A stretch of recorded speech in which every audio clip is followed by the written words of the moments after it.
All right, Shalom. First and foremost, I want to give all praises, honor, and glory unto Yahweh, Bahashem, YAHAWASHI, Bahashem, Rakakadash. I want to give double honors to the apostles and elders of the great millstone, and peace and salutations to the Akim and to the elect that are scattered throughout the four corners of this earth, pushing His truth and faith and sincerity.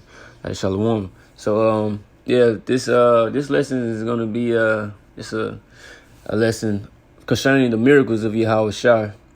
Right, because you have certain guys saying that he didn't really do the miracles or perform the miracles that are written in the scriptures, and that's really nonsense, bro. And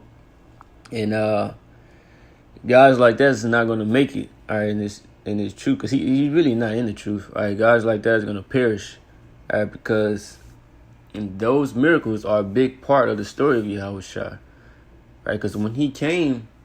He came to, those miracles was a big part of basically making the people believe on him that he was who he said he was, right? So, if you take the miracles out of the story, you basically, you taking away from the scriptures, right? You taking away from something that actually happened, right?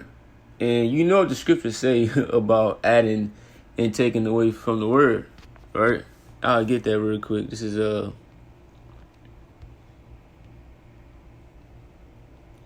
Revelation 22 and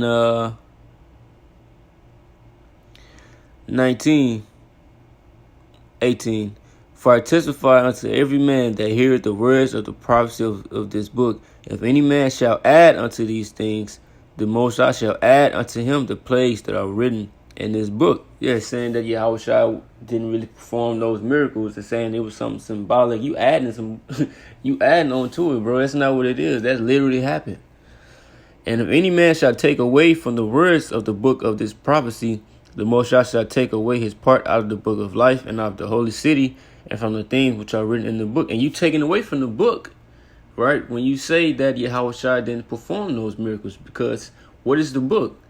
Yahawashi, he said, I come in the volume of the book, it is written of me. The scriptures represent Yahawashi, right? So when you say he didn't perform those miracles, he didn't do this, he didn't do that, you taking away from the book, all right?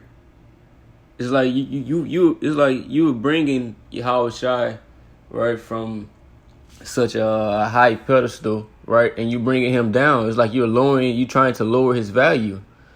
From saying that he didn't really do those things, because, like I said, that was an important part, of his walk or of his ministry, those miracles, just like I said, to get the people to believe, just like with Moses, right? And I will get that. This is Exodus 4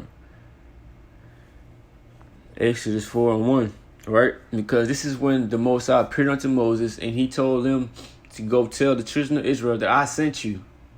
Right? And this is what Moses was like, look, man, they not gonna believe me.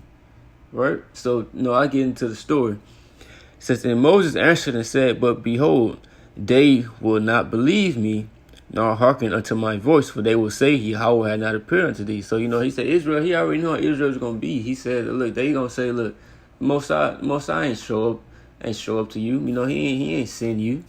Right? So this is what the Lord was going to tell Moses since he said that, right? This is what he was going to give him, all right? He was going to give him certain things to do so they can believe.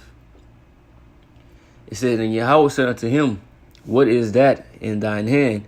And he said, a rod. And he said, cast it on the ground. And he cast it on the ground, and it became a serpent. And Moses fled from before it. And Yahweh said unto Moses, put forth thine hand and take it by the tail. And he put forth his hand and caught it, and became a rod in his hand. So a rod turned into a snake, right? A miracle. It says that they may believe that Yahweh, power of their fathers, the power of Abraham, the power of Isaac, the power of Jacob, had appeared unto thee, right? So you keep reading down. It was other miracles that he told them to perform, but he said, look, you gonna do this just so they can't believe, right? Since you said that they not going to believe you, they're not going to be able to deny it once they see these works that you're going to do. And what's the proof of that? It's Exodus 4:29. And Moses and Aaron went and gathered together all the elders of the children of Israel. And Aaron spake all the words which Yahweh had spoken unto Moses, and did the signs in the sight of the people. Right, the basically those miracles that the Most High told Moses to perform. He did it so they could see. It says, and the people believed. And when they had heard that Yahweh had visited the children of Israel, and that he had looked upon their affliction, then they bowed their heads and worshiped. So they believed once they seen those miracles, once they seen those signs, right? Because if Moses went without those miracles, they was gonna be like, man, look, bro, we ain't trying to hear nothing that you saying. All right, show me the proof, you know, the evidence. So you guys show me something, because that's how Israel was, man. They was a little faith, you know, back then. They always wanted to see something, right? You always had to show them something for them to believe. But this is what the Most High told Moses to do so they can believe. This is John 5:33, right? It says, ye sent unto John, and he bare witness unto the truth. But I received not testimony from man, but these things I say, that ye might be saved. He was a burning and shining light, and you were willing for a season to rejoice in his light. But I have a greater witness than that of John, for the works which the Father had given me to finish, the same works that I do, bear witness of me that the Father has sent me. So he said the works that the Father had given me to do, those miracles, all right, that are written in the scriptures that the YAHAWASHI actually performed, those miracles, it said those miracles bear witness or show that the Father has sent him, which is the Heavenly Father, Yahweh, all right? And his son's real name is YAHAWASHI, whom he in the world ignorantly calls Jesus Christ, right? He said those same works basically show that the Most High sent him, that he was the son of the Most High, right? And what are some of those works? This is John 9:1. And as YAHAWASHI passed by, he saw a man which was blind from his birth, an actual blind man, right? And his disciples asked him, saying, Master, who did sin, this man or his parents, that he was born blind, right? Because in the scriptures, reincarnation is biblical, right? And the Most High would judge you from what you did in your past time or your past life. So that's why I was asking him, who did sin, right? This man, right? Or his parents, you know? Yahawashi answered, neither had this man sinned nor his parents, but that the works of the Most High should be made manifest, right? So it said, neither had this man sinned nor his parents, right? But it wouldn't actually be his parents that sinned; it would be him, right? Just in another life, right? Because the scriptures say that that basically the son don't pay for the iniquity of the father. You know, roughly paraphrasing, but not to get off topic. But this man was born blind, right? This is John 9:3. Yahawashi answered, neither had this man sinned nor his parents, but that the works of the Most High should be made manifest in him. Right, so this man was born blind just so Yahawashi could heal him, just so the Most High can be glorified. Right, that's the only reason. Just so a miracle can be performed, this man was born blind. You know. And see, like I said, guys, they taking away, you know, life from the scriptures. Right? They taking away from the scriptures. And when they say stuff like that, man, that's really just stupid, right? To even come up with something like that. This is John 10:24. Then came the Jews round about him and said unto him, how long doest thou make us to doubt? If thou be the anointed, tell us plainly. Right? So how long you gonna make us to doubt? You know, bro, tell us.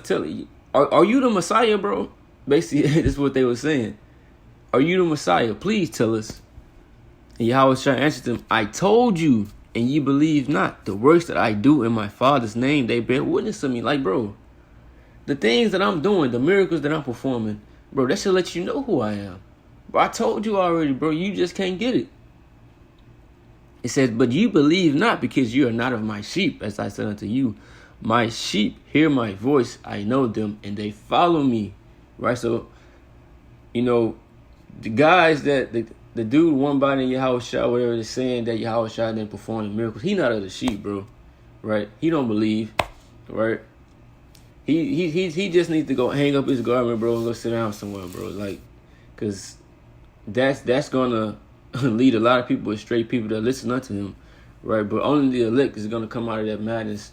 Only the elect, right, will hear that, and basically that the people that's in that congregation, that's of the elect, was going to come out of that madness, right? If the elect is in there, basically, right? John 2:23. Now, when he was in Jerusalem at the Passover and the feast day, many believed in his name when they saw the miracles which he did. So the miracles was important for the belief, all right, of the Israelites. Those miracles was important, So that was really it. Just a little quick lesson. So with that, I'm giving all praises, honor, and glory to Yahweh, Bahashem YAHAWASHI, Bahashem Rakakadash, and good up honors to the apostles and elders of the great millstone. Peace and salutations to the occupant, to the elect that are scattered throughout the four corners of this earth, pushing the truth and faith and in sincerity. Shalom.